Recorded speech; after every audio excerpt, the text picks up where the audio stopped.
Walter Roger Martos Ruiz, juráis por Dios y estos santos evangelios desempeñar leal y fielmente el cargo de presidente del Consejo de Ministros, que os confío. Por el pueblo peruano, sí, juro. El presidente de la República, Martín Vizcarra, tomó juramento al nuevo gabinete encabezado por Walter Martos, saliente ministro de Defensa y general del Ejército en retiro. Desde temprano los ministros fueron llegando a Palacio de Gobierno y con buen ánimo saludaron a la prensa. La ministra de Economía, María Antonieta Alba, hasta se animó a mostrar su fajín. 15 ministros fueron ratificados, entre los que destaca la permanencia de la ministra María Antonieta Alba en Economía y Finanzas, Pilar Macetti en Salud y Martín Benavides en Educación. Sí, juro. Entre los nuevos cuadros están el ex jefe del INDECI, Jorge Chávez, que asume la cartera de Defensa, el abogado Javier Palacios en el Ministerio de Trabajo, Luis Inchaustegui en la cartera de Energía y Minas y la excongresista Rosario Sacieta en el Ministerio de la Mujer y Poblaciones Vulnerables. Por todas las mujeres y los niños del Perú, sí, juro. El nuevo gabinete, integrado por 12 hombres y 7 mujeres, tendrá el reto de enfrentar la crisis por la pandemia e hilar fino en el ámbito político para conseguir el voto de confianza en el Congreso de la República. Juráis por Dios y estos santos evangelios desempeñar leal y fielmente el cargo de presidente del Consejo de Ministros, que os confío. Por el pueblo peruano, sí, juro. Walter Martos se convirtió este jueves en el nuevo presidente del Consejo de Ministros, luego de la forzosa salida de Pedro Cateriano por negativa de la confianza en el Congreso. El gobierno de Martín Vizcarra apuesta por el ahora exministro de Defensa en épocas complicadas: pandemia, recesión económica y crisis política. Como lo establece la Constitución, dentro de los 30 días de asumido el premierato, Martos deberá exponer la política general del Ejecutivo en busca de la aprobación que Cateriano no consiguió en el Parlamento. Walter Roger Martos Ruiz, de 62 años y larga carrera en las Fuerzas Armadas, cumplía funciones como titular del sector de defensa desde el 3 de octubre del 2019. Su primer paso en el ejército fue en la Escuela Militar de Chorrillos, Coronel Francisco Bolognesi, donde se recibió en 1978 y fue posteriormente director. Entre el 2012 y 2013, Martos fue designado como jefe de Estado Mayor del Cuartel General del Ejército y del Comando Conjunto de las Fuerzas Armadas. Poco antes de su ingreso al gobierno como ministro de Defensa, realizó servicio de docencia en la Escuela Conjunta de las Fuerzas Armadas en el marco del estado de emergencia nacional por la pandemia del COVID-19.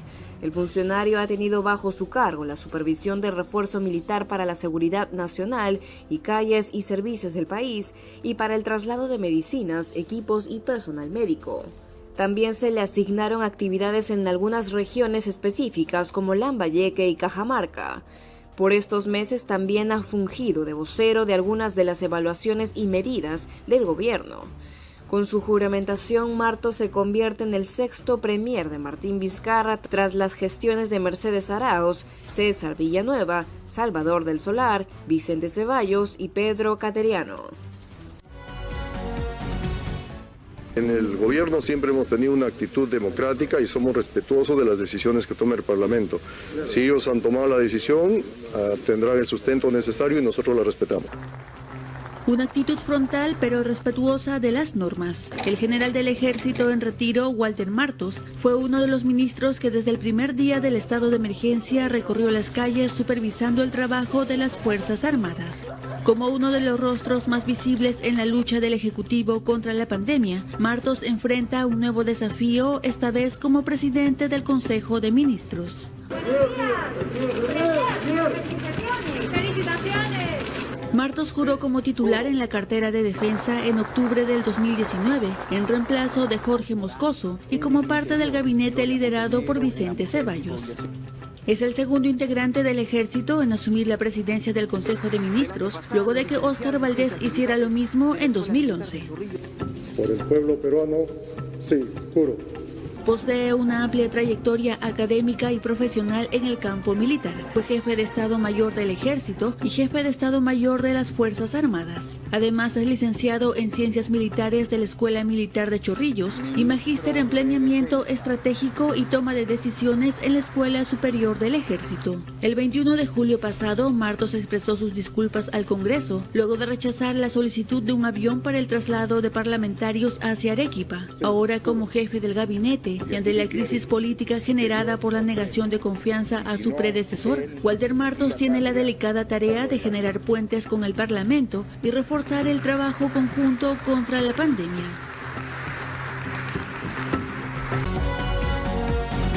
Carlos Martín Benavides Sabanto, juráis por Dios y estos santos evangelios desempeñar leal y fielmente el cargo de ministro de Estado en el despacho de Educación que os confío.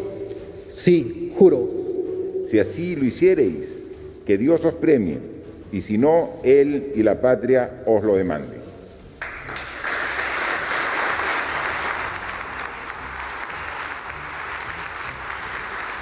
Esta mañana, en la juramentación de su nuevo gabinete ministerial, el presidente Martín Vizcarra volvió a depositar su confianza en Martín Benavides al frente de la cartera de Educación. Pese a que muchos congresistas cuestionan la presencia de Benavides en el cargo, el jefe de Estado no dio su brazo a torcer. La reforma universitaria no se negocia. El cálculo político que no busque el bienestar de la población no será aceptado.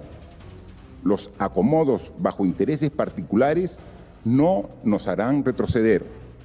Desde aquí seguiremos impulsando la reforma universitaria porque los jóvenes son presente y futuro de este país.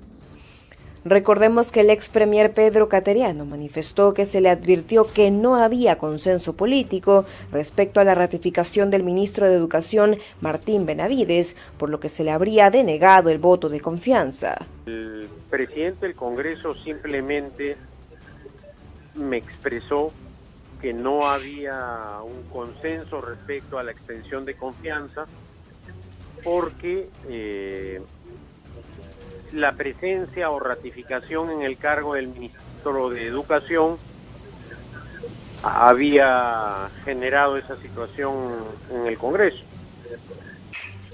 El último miércoles, el presidente del Congreso, Manuel Merino, indicó que la crisis que atraviesa el país es responsabilidad del presidente Vizcarra y negó que haya habido presión de algunos congresistas en otorgarle la confianza al gabinete cateriano si Benavides dejaba la cartera de Educación.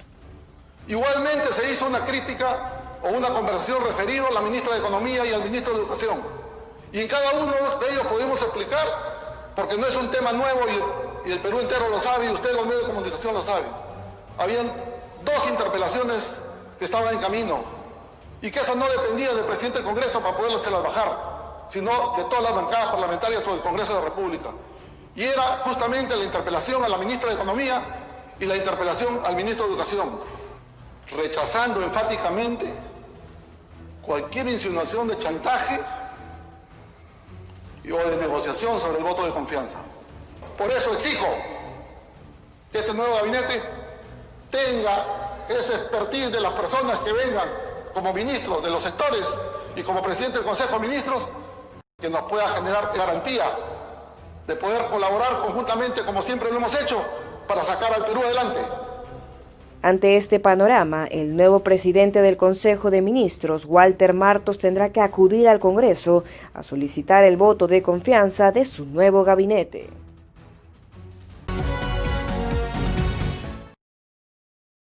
Juramento al nuevo gabinete ministerial, encabezado por el premier Walter Martos, una persona que con su trabajo ha demostrado su compromiso con el Perú y su disposición para desplegar todos sus esfuerzos a favor de la patria. Junto a él y a los nuevos ministros que se han integrado al equipo, seguimos trabajando. No hay tiempo que perder. La población necesita y exige nuestra entrega total. Y así lo haremos con el mismo compromiso de siempre. Este no es un momento para la división, sino para la unidad y el consenso. El deber que tenemos los peruanos y principalmente las autoridades está muy por encima de cualquier diferencia circunstancial. Nuestra obligación ante la patria significa también voltear la página de las diferencias y continuar trabajando en favor de todos los peruanos. Esta pandemia no da tregua. Los pacientes hospitalizados, las familias detrás de cada persona que está enferma, no deben esperar más. Merecen la pronta y oportuna atención. No podemos perder un minuto más enfrascados en confrontaciones políticas ni luchas de intereses mientras la vida de miles de peruanos está en riesgo. Eso no es responsable, ni se condice con el sentido de urgencia que toda la ciudadanía espera de nosotros. Es tiempo de poner el país por delante. En ese sentido, hoy, junto al nuevo gabinete, quiero convocar a todos aquellos a los que el pueblo, a través de su voto, les dio su confianza, a dejar atrás rencillas que no contribuyen al bienestar del país. Trabajemos juntos para salir de esta situación. No nos pongamos obstáculos entre nosotros, porque finalmente formamos parte del mismo equipo, el equipo del Perú. Y de nosotros depende hoy, más que nunca, la vida y la salud de miles de peruanos. Es momento para demostrar la unidad y fuerza que tenemos cada uno de los peruanos y peruanas. Hagámoslo sin distingos de índole político, ideológico o religioso. Pongamos el hombro para sacar adelante nuestro país, por nosotros, por nuestras familias, por las futuras generaciones.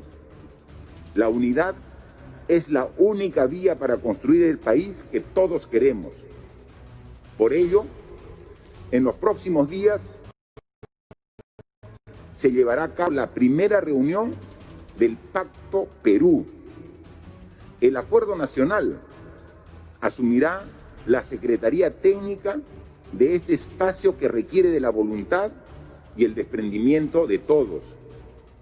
Como señalé en mi último mensaje a la Nación, el 28 de julio, desde el Congreso de la República, es fundamental llegar a un acuerdo para la construcción de un sistema unificado de salud que garantice la prestación universal de este servicio para los peruanos de manera eficiente, transparente e igualitaria. Un segundo punto es el de garantizar la calidad educativa, eliminando la brecha entre la educación urbana y rural, con accesibilidad a educación virtual en todos los niveles para la educación pública y privada, con una adecuada regulación del Estado. Un tercer punto es promover el crecimiento económico sostenible y las inversiones, y proponer políticas que mejoren la capacidad del Estado para detectar y desmantelar prácticas anticompetitivas. Necesitamos que la economía social de mercado beneficie a los ciudadanos y no solo a algunas empresas. Un cuarto punto es la continuidad de la reforma política y del sistema de administración de justicia para poder seguir avanzando en la democratización de nuestro país y en la lucha contra la corrupción. Y un quinto punto es la impostergable lucha contra la pobreza y pobreza extrema, que implica cerrar de una vez por todas brechas sociales históricas y avanzar en la construcción de un país más justo y equitativo. Estoy seguro que el Pacto Perú permitirá llegar a los consensos necesarios a fin de dejar las bases sentadas para el bicentenario. Dotemos de vida a la política para que hoy y siempre esté al servicio de los ciudadanos. Como no hay tiempo que perder, iniciamos la sesión del Consejo de Ministros con el gabinete renovado, donde el primer tema de agenda es la lucha contra la pandemia. No fue ajena a la juramentación del nuevo gabinete ministerial del presidente Martín Vizcarra. La lideresa de Fuerza Popular, Keiko Fujimori, utilizó su cuenta de Twitter para pronunciarse tras la designación de los nuevos ministros y espera que el gobierno solucione el problema sanitario que atraviesa el país a causa del coronavirus. Con el nombramiento de este nuevo gabinete, esperamos que el gobierno retome las tareas urgentes y correcciones indispensables para solucionar los graves problemas sanitarios, económicos y sociales que ha generado esta pandemia. Asimismo, la lideresa de Fuerza Popular indicó que el país está por encima de cualquier diferencia política y que la crisis debe ser superada a la brevedad posible. Vivimos una situación muy dramática de emergencia nacional. Desde Fuerza Popular, reafirmamos que el país está por encima de cualquier diferencia personal o partidaria. Necesitamos superar esta crisis política a la brevedad posible, indicó Fujimori Higuchi. Como se recuerda, durante el pedido de confianza a Pedro Cateriano, 12 congresistas de Fuerza Popular votaron a favor y 2 en contra, Marta Chávez y Carlos Mejía. El líder del partido Alianza para el Progreso, César Acuña, felicitó la designación de Walter Martos como presidente del Consejo de Ministros a través de su cuenta de Twitter. Felicito al nuevo primer ministro Walter Martos, confío en que tomará medidas urgentes y necesarias para afrontar esta pandemia que nos está llevando a una de las peores crisis económicas de nuestra historia. Hoy, la salud es lo primero. Como se recuerda, la bancada del APP se abstuvo de votar por la confianza que se le iba a otorgar a Pedro Cateriano. El saliente PCM precisó que cuando se acercó a conversar con Acuña Peralta, este le indicó que le iba a dar el voto. Por su parte, el líder del Partido Morado, Julio Guzmán, aseguró que el gabinete presidido por Walter Martos incluye muchas figuras experimentadas, por lo que en su opinión, las bancadas del Congreso ya no tienen ninguna excusa para no dar el voto de confianza. Saludo el nombramiento del nuevo gabinete. Veo con optimismo a muchas figuras experimentadas. Y si el Congreso negó que haya habido algún tipo de chantaje por la permanencia del ministro de Educación, ahora ya no tienen ninguna excusa para no dar el voto de confianza. Guzmán hizo referencia tácita a las declaraciones del presidente del Congreso, Manuel Merino, quien ayer rechazó que haya habido una suerte de chantaje al ex jefe del gabinete, Pedro Cateriano, por la inclusión de Martín Benavides como ministro de Educación. La crisis ministerial llega a su fin, ¿no? Esta crisis política que se generó lamentablemente con la no investidura al gabinete cateriano concluye hoy. Ya tenemos un nuevo primer ministro, Martos, una persona conocedora de la realidad nacional. Él ha estado en la práctica viajando al interior del país para paliar los efectos de esta pandemia del COVID-19. Ha estado interactuando con las autoridades de los gobiernos subnacionales, tanto con los gobernadores regionales como con los alcaldes. Se le ha visto en la cancha, donde también se ven a los políticos, aunque él, por supuesto, es de formación militar, es una persona disciplinada, ordenada. Yo saludo su designación como presidente del Consejo de Ministros. Y quiero a su vez también saludar que el presidente de la República, Martín Vizcarra, envíe un mensaje claro, un mensaje político al Congreso de la República en esta designación del nuevo gabinete Martos. Él nos está diciendo que habrá continuidad en las reformas de Estado, propiamente en la reforma universitaria, mantener dentro del gabinete, ratificar la confianza a Martín Benavides, que hizo una excelente labor a nivel de SUNEDU y ahora en educación, con los altibajos que en toda gestión pública siempre habrá. Nos dice mucho del mensaje que el presidente de la República envía, pero también con un aura de pragmatismo, ¿no? Pragmatismo, porque tenemos a un general que ha estado en la cancha viendo el tema del COVID, para la parte logística, ¿no? Contener el manejo de la seguridad al interior, asumida con el Ministerio del Interior, de la mano del sector salud, y que se haya ratificado a la doctora Pilar Macetti. Nos parece que es un año de salida de la gestión del presidente Martín Vizcarra, que va a dar frutos. Nuestra primera prioridad es llegar vivos al 2021. Perfecto. Necesitamos llegar vivos a nuestro bicentenario de la independencia nacional, a la espera de la vacuna del COVID-19 o un remedio que pueda ayudarnos a sobrellevar esta enfermedad. Y creo que el presidente de la República, al elegir este gabinete conformado por gente que ha trabajado en las reformas de Estado, con gente de especialidad en el sector de salud pública, con gente que ya tiene contacto con las autoridades subnacionales, nos dice bien. Yo no tengo la menor duda que ahora el Congreso de la República otorgará el voto de confianza, la investidura al gabinete Martos. El general Martos ha estado en contacto con las autoridades del interior del país, y la autoridad siempre está de la mano de su congresista, porque es el congresista el que hace un trabajo en equipo con las autoridades del gobierno central para poder llevar calidad de vida, en la mejora de los servicios públicos a su ciudadanía, resolver problemas que ellos no pueden hacer porque no tienen capacidad de gasto.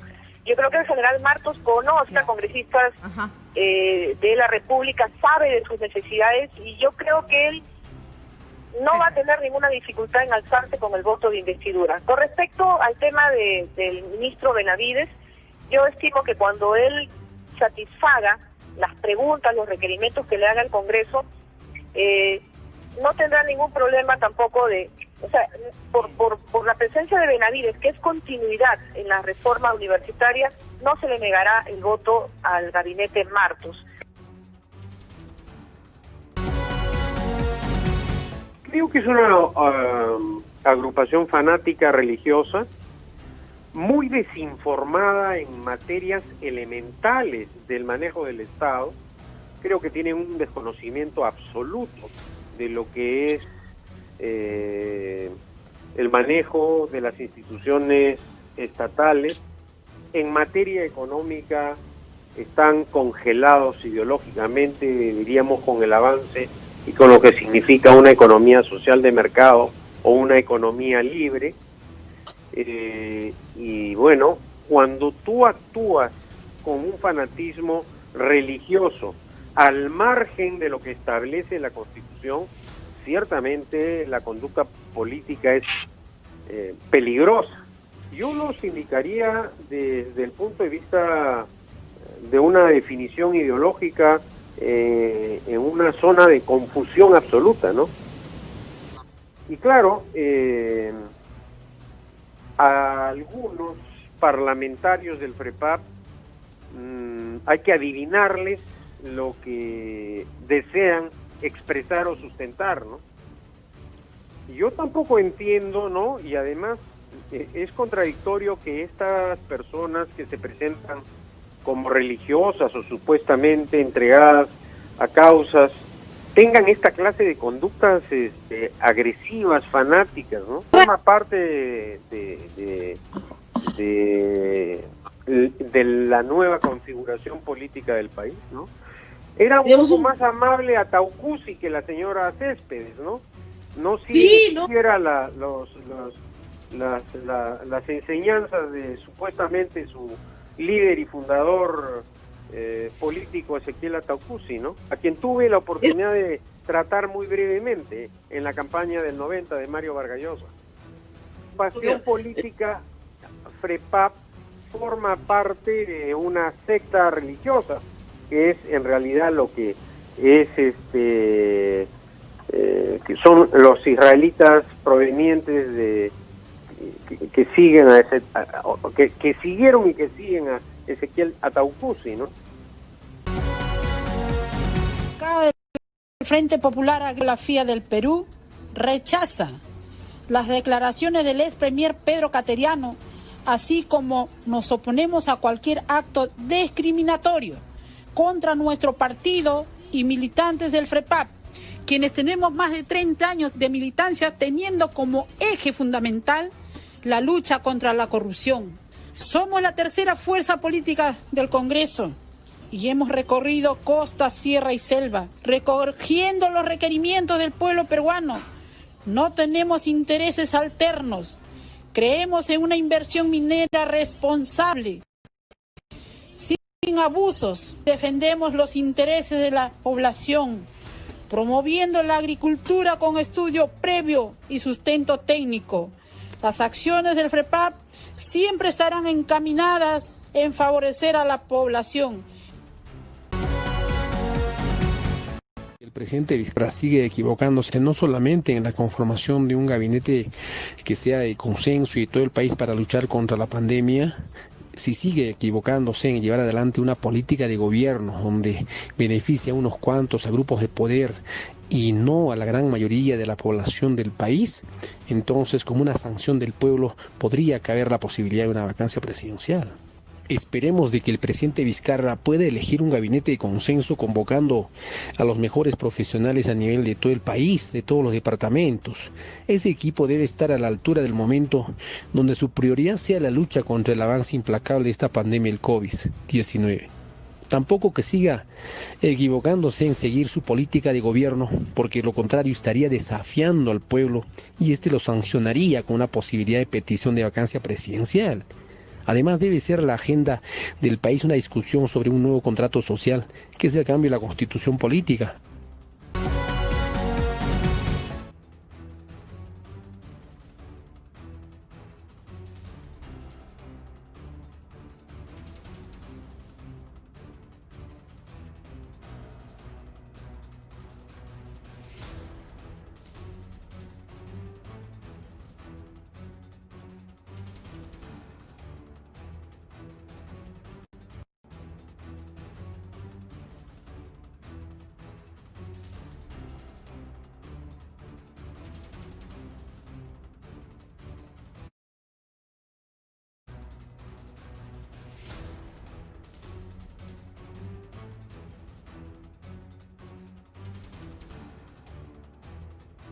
De vocero alterno de Acción Popular, deseo manifestar el rechazo total y rotundo a cualquier intento de vacancia del presidente de la República.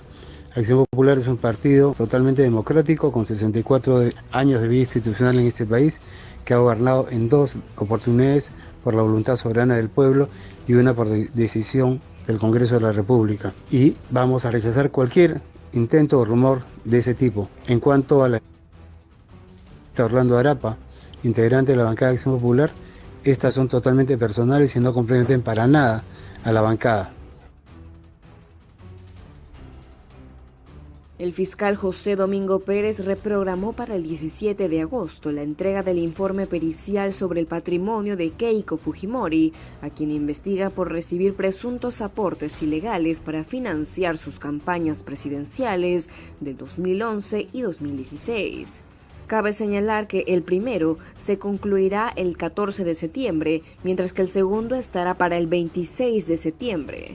Asimismo, requirió al banco Scotiabank que remita los estados mensuales de las cuentas del partido en dólares y soles registrados entre enero del 2015 y diciembre del 2016. Como se recuerda, el Ministerio Público reveló que entre los aportantes a la campaña del 2011 figuran Dionisio Romero Pauletti, presidente de Credicorp, Vito Rodríguez, presidente del Grupo Gloria, el empresario Juan Rasmus Echecopar y la constructora Odebrecht.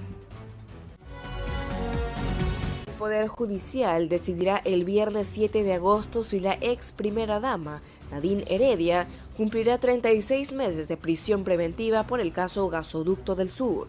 El juez de investigación preparatoria Juan Carlos Sánchez de Balbuena evaluó el requerimiento de la fiscal del equipo especial Abajato, Giovanna Mori, contra Heredia Alarcón, así como los exministros Luis Miguel Castilla y Eleodoro Mayorga, investigados por los presuntos delitos de colusión agravada y asociación ilícita para delinquir en organización criminal.